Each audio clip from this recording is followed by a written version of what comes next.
عقبہ ابن عامر رضی اللہ تعالیٰ عنہ نے آ کر سوال کیا، یا رسول اللہ من نجات، کہ جہنم سے نجات مجھے کیسے ہوگی، آخرت میں کیسے بچ جاؤں گا؟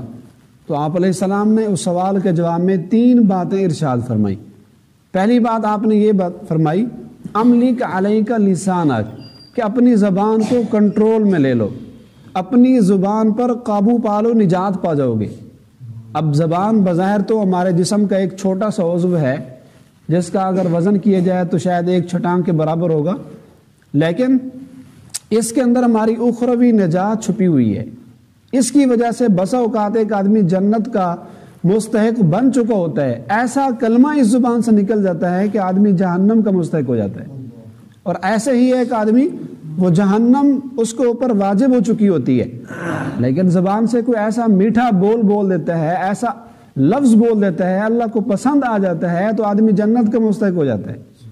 تو آپ نے فرمایا کہ پہلا کام یہ کرو، نجات اگر جہنم سے پانی ہے تو املک علیک لسانک، کہ اپنی زبان کو کنٹرول میں لو۔ اور دوسری بات آپ نے فرمائی وَلْيَسَعْكَ بَيْتُكَ، کہ تیرا گھر تیرے لیے وسیع ہو جائے۔ اس کا مطلب یہ ہے کہ خام خواہ گھر سے باہر نہ نکلو۔ جب فتنوں کا دور ہو اور دنیا پرستی کا دور ہو تو ضرورت کے مطابق گھر سے نکلو اور پھر فوراً گھر واپس لوٹ آؤ۔ نماز کے لیے گئے یا اللہ کے راستے میں کہیں تبلیغ کے لیے گئے یا اپنی ذاتی ضرورت کے لیے گھر سے باہر نکلے بازار میں سودا سلف لینے کے لیے، تو جب فارغ ہو جاؤ تو خام خواہ باہر وقت نہ ضائع کرو، فوراً گھر واپس لوٹ آؤ۔ یہ مطلب ہے وَلْيَسَعْكَ بَيْتُكَ، کہ تیرا گھر تیرے لیے کافی ہو جائے۔ اسی مضمون میں ایک دوسری حدیث ہے، آپ نے فرمایا کن حلس بیتک، اپنے گھر کا ٹاٹ بن جاؤ۔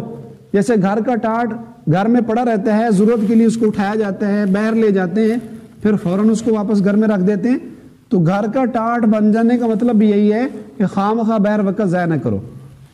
اور تیسری بات آپ نے فرمائی وابکی علی خطیئتک، کہ اپنی خطاؤں پر رویا کرو، یعنی اپنے گناہوں کو یاد کر کر کے اس پر ندامت کیا کرو اور اس پر شرمندگی کا اظہار کیا کرو، اللہ کے سامنے گڑ گڑا کر رویا کرو۔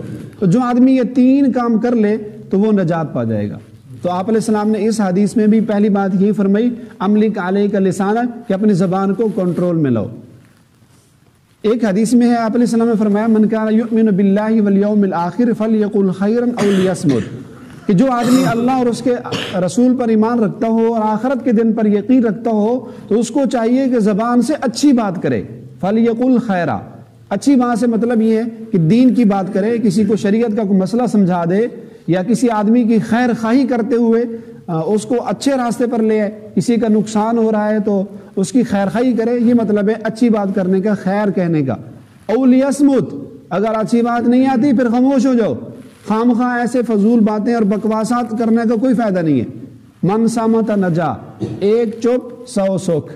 بس اوقات آدمی ایسی باتیں کر جاتا ہے، خام خواہ لایانی بات کر جاتا ہے، پھر اس میں پھنس جاتا ہے، پھر اس بات پر اس کو 100 باتیں کرنی پڑتی ہے۔ کبھی ایک ایسے فضول بات کی اور اس میں کسی کی تحقیر ہو گئی، کسی کی بے عزتی ہو گئی، کسی کی غیبت کر دی، پھر اس کی سزا کافی عرصہ تک انسان بھگتا رہتا ہے۔